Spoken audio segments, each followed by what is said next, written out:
Okay, we're live. All right. March 13th, 2025 here.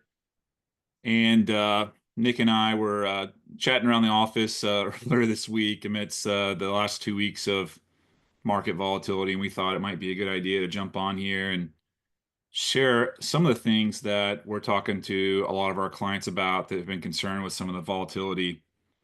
Um, Interesting facts here. Obviously, as of today, as of the close, we're in correction territory, which is a 10% high from the 52-week high of the S&P 500. Took about 22 days to get here, which is the seventh quickest drop in 70 years. On the positive side, though, since 1950, 23 corrections have exceeded 10%, but stopped well below or well before 20%. So there's a lot of precedence of this intra-year volatility. Um, I think on another positive note, we'll kind of talk through some of this stuff. Um, we've really seen more of a deflation in some of the larger stocks that we've seen enormous gains in the last couple of years. And rotation into bonds, rotation into value, into international. Of course, there's volatility across the board, but um, it's not all assets all everywhere, which we've seen in some different markets. So today we'll talk through some of the slides that we thought are pertinent, and hopefully you'll get some information out of today's recording. So Yeah, it's been a whirlwind. It's been a fun 2 weeks, and I'm sure everyone's head is spinning with lots of information. And so, James and I are partners in the Orlando office, and we're just going to try to do this, and let you guys see like what we're thinking about, what's going on, and give you some clarity and understanding of how the market works and what we're kind of looking at overall. So James got some charts, I have some charts, and we'll just kind of go through them and talk through them. sounds good.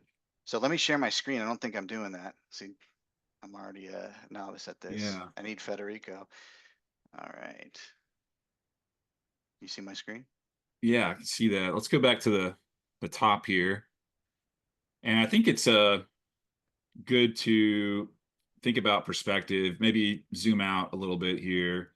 Um, And the thing I want to show here, and I keep kind of talking to folks about, bear markets aren't fun. We're not in a bear market. We're in correction territory. But big picture, we know that equities are a great way for us to hedge inflation, are a great way for us to grow assets in order to reach our personal financial goals. And so I always like to think about this in perspective that with a well-diversified portfolio and plan, that we're going to have more good times than not. So anyways, that's what I want to start off with. If and some people might say this is all I need to see, and we'll move on with our day. But we'll dig in a little bit further. So yeah, let's go into the next slide here, Nick. Yeah, 75% of the time the market's up, but that 25% when the market's down doesn't feel great. No, it does not. All right. Yeah, so one of the things that as we went to the end of the year and beginning of this year, one of the things I've been talking to folks about is really valuations. There's been a lot of positive and a lot of drive up to get to where we're at today.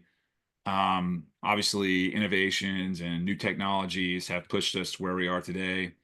But as you look on the screen here, the overall longer term median forward PE ratio sits around 17 for the S&P 500.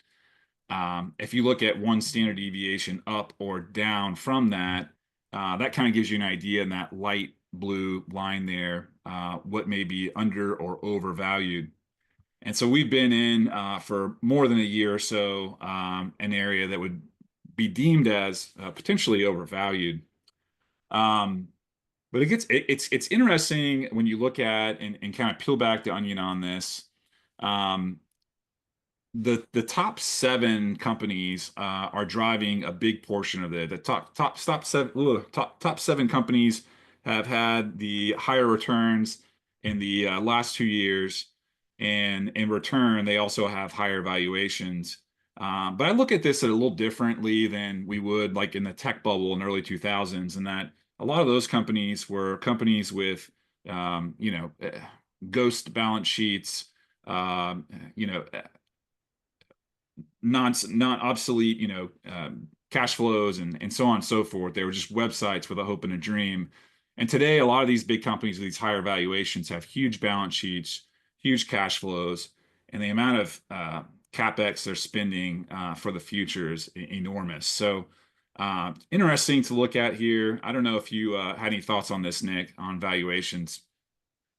Yeah, I mean, you can just the valuations can be stretched for a long period of time as long as the economic background is favorable and the rate environment is favorable. And so I think it is somewhat dependent on the easing of interest rates because that affects the multiple. But like you said, these Mag 7 companies have huge cash flow, cash on the side. I mean, they're trading at they have higher margins. It's completely different than the tech bubble a long time ago. I mean, we're stretched in valuation, so a period of sideways, a period of down a little bit, allows some of that to catch up. But it's really hard to time the market first in general, but to time the market based on just a valuation perspective. Let me go to the next slide. Yeah, let's go to the next slide. Yeah, there was a stat that I'm pulling up here that I forgot to pull up prior to this that was interesting about this, that I think it's relevant on what we're talking about here. Um, but we'll come back to that, Nick. Yeah, let's go to the next slide. So yeah, as we talked about, uh, top 5 companies in the S&P 500 make up 25% of the S&P 500's market cap. As we see in the right-hand side, market cap outperformance versus equal weight outperformance has rotated throughout the last couple of decades, and market cap outperformance has obviously led the way in the last couple of years. So it makes sense from a valuation standpoint that if these forward PEs are higher with these Mag 5, Mag 7, that those would be the first ones to start coming down. So Yeah, whenever we get a sell-off, it's the ones that trade at a higher multiple or maybe the higher beta ones that have done well that get sold off the first. And really because of the concentration risk, I think out of the Mag 7, I only think Meta, and I may be wrong, but I only think Meta is actually beating the overall market. Everything else is down more than the S&P 500. So a little bit of broadening, okay, is okay, and actually probably a little bit healthier for the market than be so reliant on the mega caps. yeah, and although there may be some rotation there, I still go back to this stat I was pulling up here. Profit margins, Mag 7 profit margins going into the last year were around 24%, whereas the S&P 500 X Mag 7 are around 9.5. So it's not all bad. I mean, some of the reason for the valuations obviously has to do with how well they're making money here. But the other thing I was going to bring up here, top 10, the S&P 500 current PE ratio 29 versus the remaining stocks there about 19. So the overall market may be overvalued, but a lot of that's really centered on the top. So and yeah, like we talked about before, or I mentioned earlier, that some of this rotation has been towards international markets. As you can see here, that dark line on the top has shown U.S. dominance over the last several years. The light blue line there represents developed international markets. The orange line represents emerging markets. And so I think it's natural that if folks still believe in some form of a growth story in the global economy, we're not, going into a bear market or a major recession, that maybe it may be worthwhile to pay for, cash flows of lower multiples. So I think that's why we're seeing this rotation. That rotation seems like a positive thing. So. Yeah, I agree. Not only trading at a lower multiple, so it's just cheaper from a valuation standpoint, but I think it's somewhat a little bit of a hedge against political uncertainty in the U.S. because we have a lot of uncertainty right now. So that makes complete sense. Now let's go to the next slide here. Yeah, and this, I mean, this really paints home the picture of what we're going through right now is pretty natural.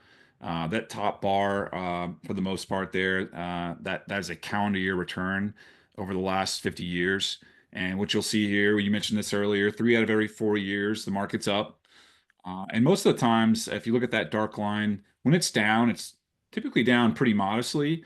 Although we do have a couple of years that we've had some pretty drastic drawdowns. But that light blue line is the maximum intra-year decline on an annual basis. So, you know, equities come with risk and volatility, and you're rewarded for that risk and volatility. And the other thing I'd point out here is just that I think another shocker to what we're seeing recently is that in the last 2 years, we saw similar drawdowns, but because of the force of how fast we were moving up in the markets, it really didn't hit home as hard. So didn't know if you had any other thoughts on this, Nick. Yeah, I mean, look at all the positive lines, and in those positive lines, even in a year that you end up really good, there's still sometimes a pretty good drawdown and even a 10% correction. So we were long overdue for a 10% correction, which generally happens on average 1.1 times a year. So I think I have a slide on this, and I'll skip through it when I get there. But I think today it's been 328 days since our last, I mean, something like that. So the median's like 180. So we were long overdue for some volatility. Um, you know, it's just a natural part of trading and investing long term. Yeah. Let's go next. Next slide. I think we next slide. Next. Yeah, so this is, I mean, this is pretty standard. I mean, most people have seen this. Most clients we're working with have some form of diversity in their overall portfolio. But if you were to just hold, large cap stocks in general, obviously staying invested is the smart thing to do. Missing the top 10 days in the S&P 500 over the last 20 years can lower your average annual return from 10% to 6%, which is pretty drastic. Obviously, missing the top 20 days even brings that average return even further. I think the biggest thing that I'm trying to speak to folks about, if even if they are having concerns, I mean, obviously there's a lot of headline news and a lot of uncertainty right now that usually an all or nothing decision isn't the best decision.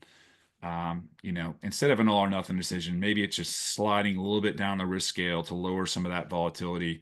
And so I feel like is a recipe for success because if you slide down from, let's say, 100% exposure to maybe 75% exposure, and then we have those big up days, yeah, you're not going to capture as much as the upside, but you're still not going to completely miss out on it. So that's something we've been talking about. Obviously, we create a plan in the first place. We try to stick to that plan through market volatility.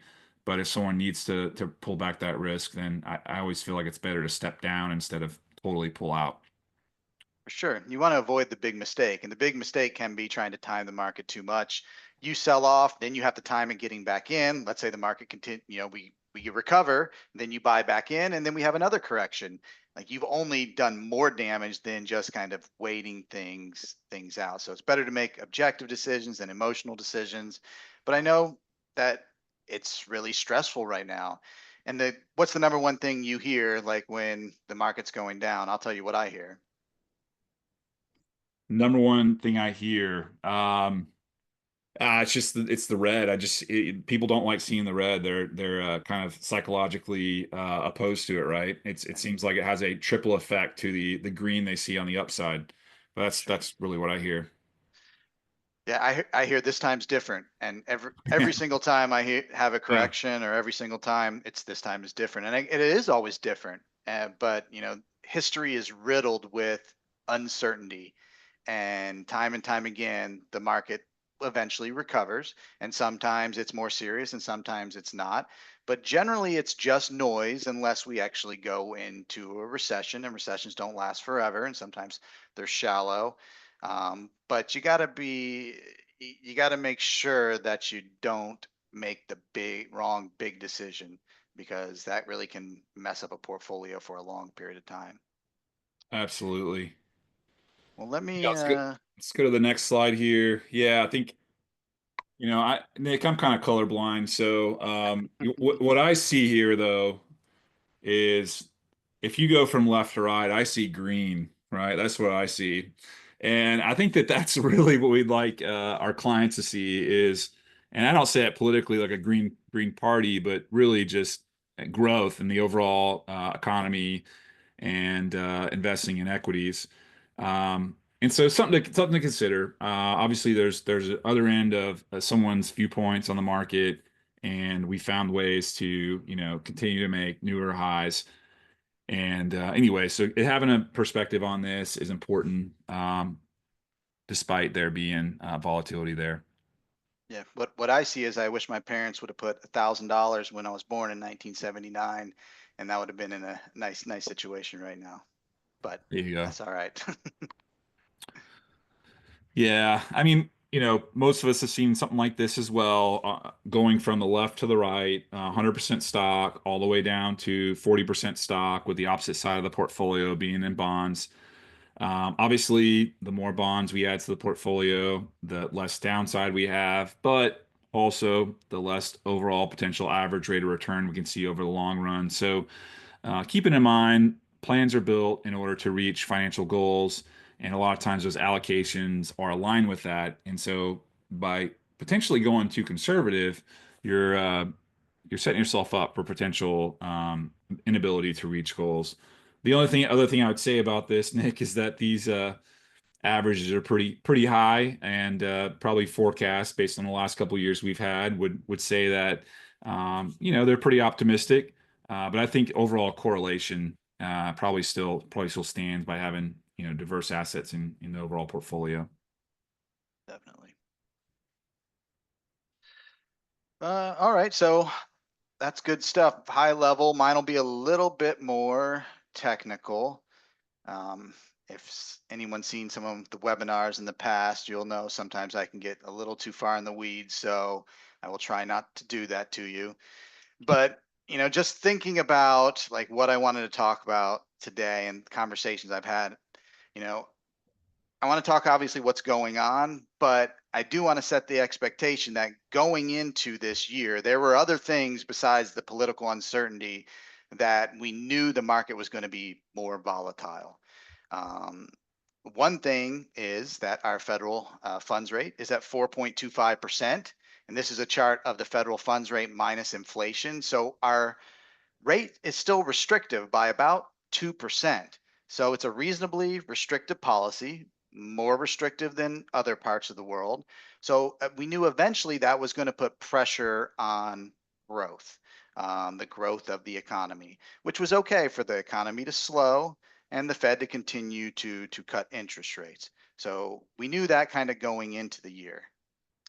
Uh, James already touched on this one, so I won't get into it. But yes, a lot of concentration. So we knew that there had to be some broadening, and there might be you know, some broadening out versus like the mega caps overall that were overstretched with the concentration of the market, and that was a risk that was presented, earlier in the year. Now that's paid off, since 23 and 24 was really a mega cap driven market.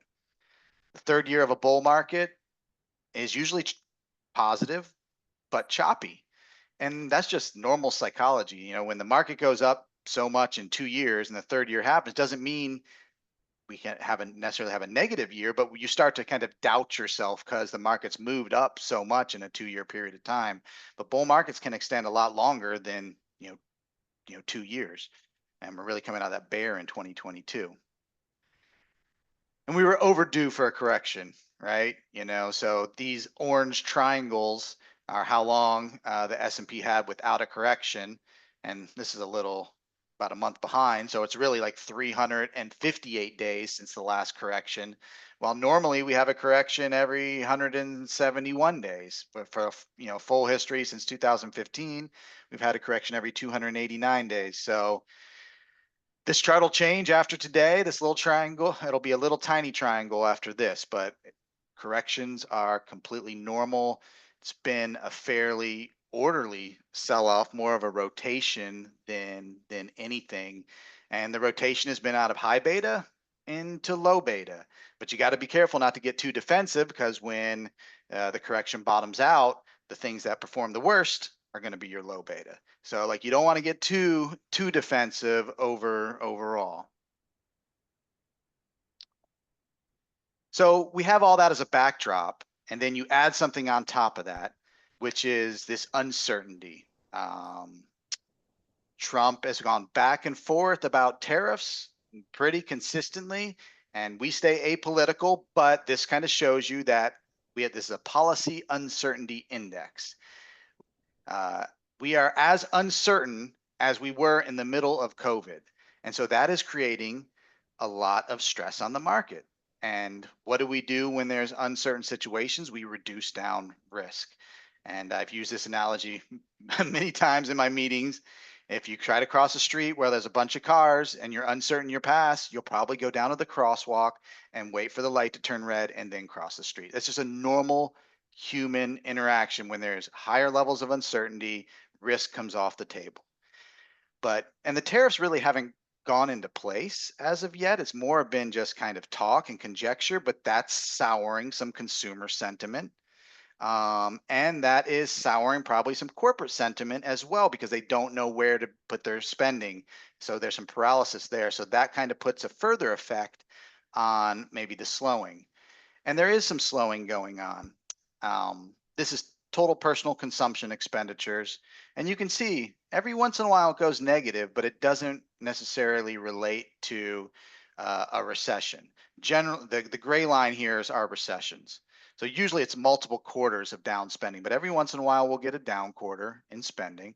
And I think because of the uncertainty and because of the higher rate of interest, that's kind of to be expected, overall.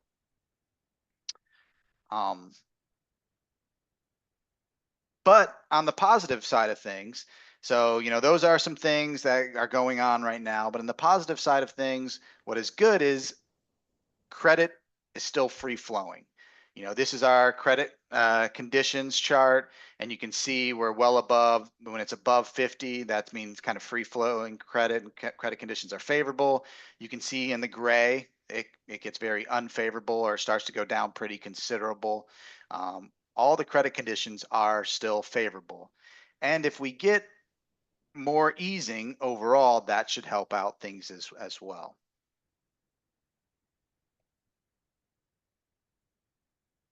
Been talking about this for a couple years now. A Fed easing cycle historically is good for stocks, as long as we don't go into a recession ultimately. So this blue line is the average Dow Jones. We use the Dow Jones because it just gives us more data history than the S&P 500. And then the first rate cut here, and this is generally on aggregate what the market does. And the orange line is basically kind of where we are, the Dow Jones performance around the 2024 rate cut so far. So we still have, room to go here. We just have to kind of watch out for the recessionary indicators. Now, the Fed probably earlier in the year or at the end of last year, the market was getting worried about the economy running too hot and the Fed not cutting rates. And there was only probably one rate cut priced in. Now, because growth has slowed, there's probably like 3 rate cuts priced in. They're going to be meeting next week. There won't be a rate cut next week, but there could be a rate cut on the table in May. Unemployment's coming up a little bit and growth is slowing. So that should, allow the Fed to come in and cut rates. The question is, where does inflation go? And some of the policies are inflationary and some are deflationary. So where that sticks out, that's yet to be determined. But we got some good, CPI prints and PPI prints just in the last 2 days here. I was talking about the sell-off being fairly orderly. Generally, what happens if the market is really concerned about a recession and concerned about credit quality in a recession, the difference between high yield spreads, high yield bonds, and investment grade bonds start to spread out those um, overall. And we really haven't seen that. There's been a tick up, but it hasn't been anything significant where the spreads have blown out that would say the bond market is pricing in, a recession.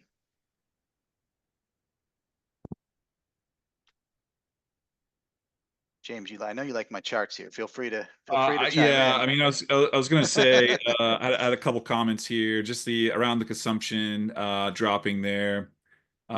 Need to make my wife aware of that.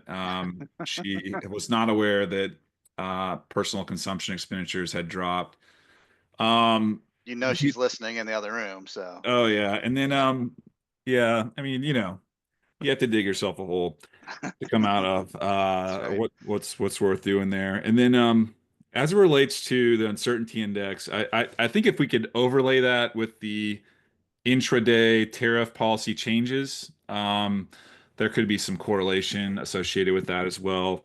But always appreciate the chart you got there, Nick. Actually, going back to that last chart you were at, the daily trading sentiment chart. I've been talking about this a little bit as well. And, for those that maybe haven't seen this, there's a couple of versions of this. Ned Davis has a couple sentiment composites. Essentially, I like to look at it like a fear greed index, if you will.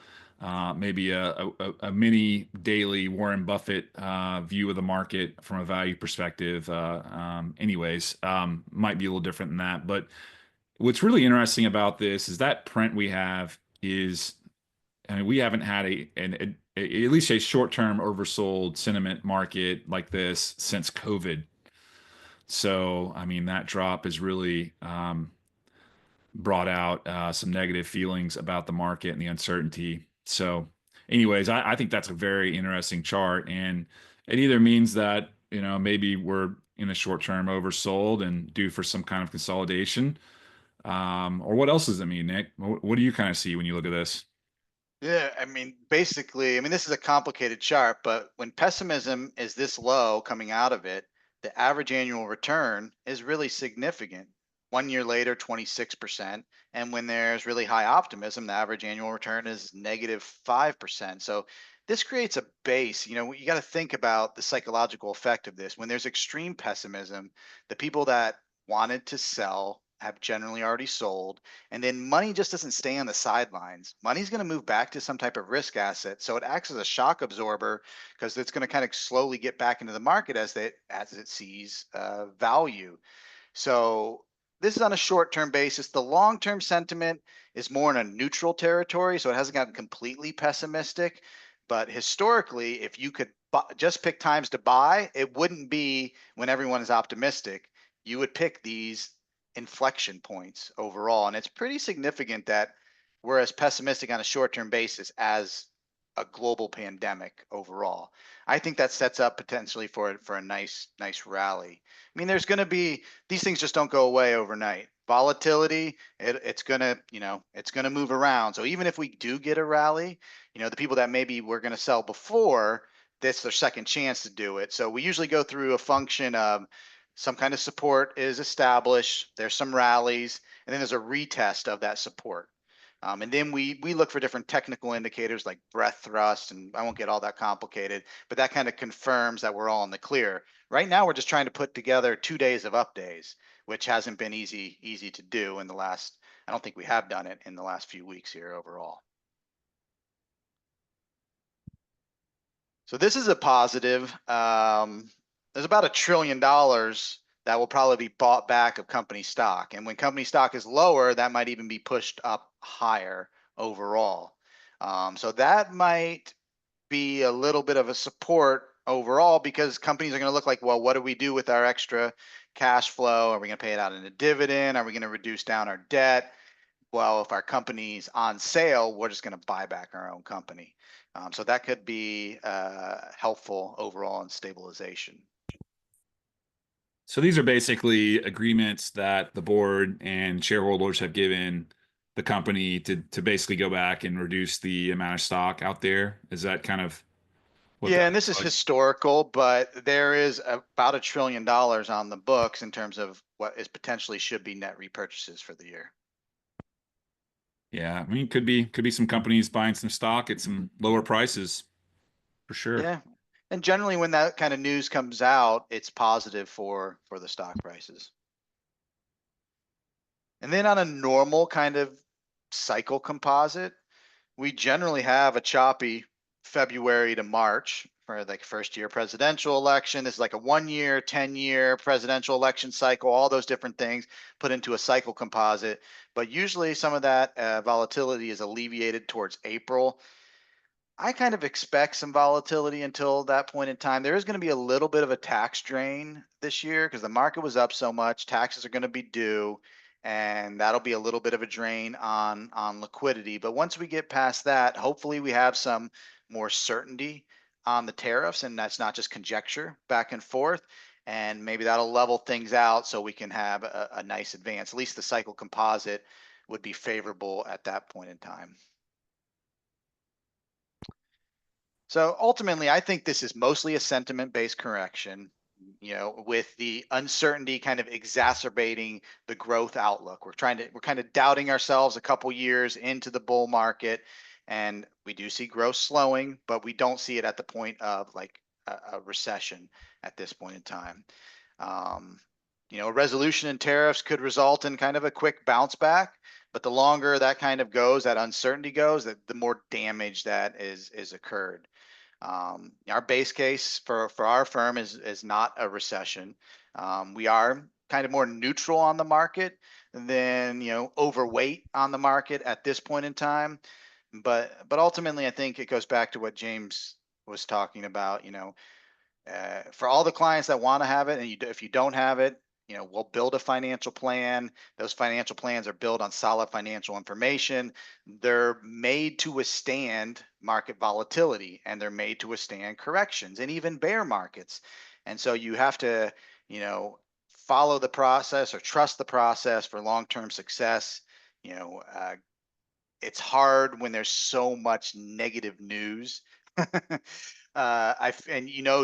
that's what news does. The media wants to feed you negative news, so you keep on watching it, and that can kind of overload your brain, and you have this fight, flight, or freeze syndrome where you want to fight back, or excuse me, go flight and maybe sell, but you have to kind of let those things impulses go down, give it some time before you make a really heavy decision. Talk to one of us, and so we can kind of talk through it together. We go back to the plan, make sure we're still okay. What you ultimately want to do is avoid the big mistake. To me, this is kind of a normal correction. We were long overdue. It never feels good when it happens. It happened fast and quick, but I don't think it's necessarily we need to panic about it. Yeah, I would agree with your sentiment. I think that at least for now, what we're seeing is more of a rotation instead of a meltdown. We're still seeing some asset classes hold up really well, which is, the benefit of having more of a diversified portfolio. But it all goes back to the plan, as you said, trust the process. So Definitely. yeah, and until next time, hopefully some of these charts and some of this data helps you feel at least more knowledgeable about the situation at the next camp out you go to. But until next time, we'll see you then.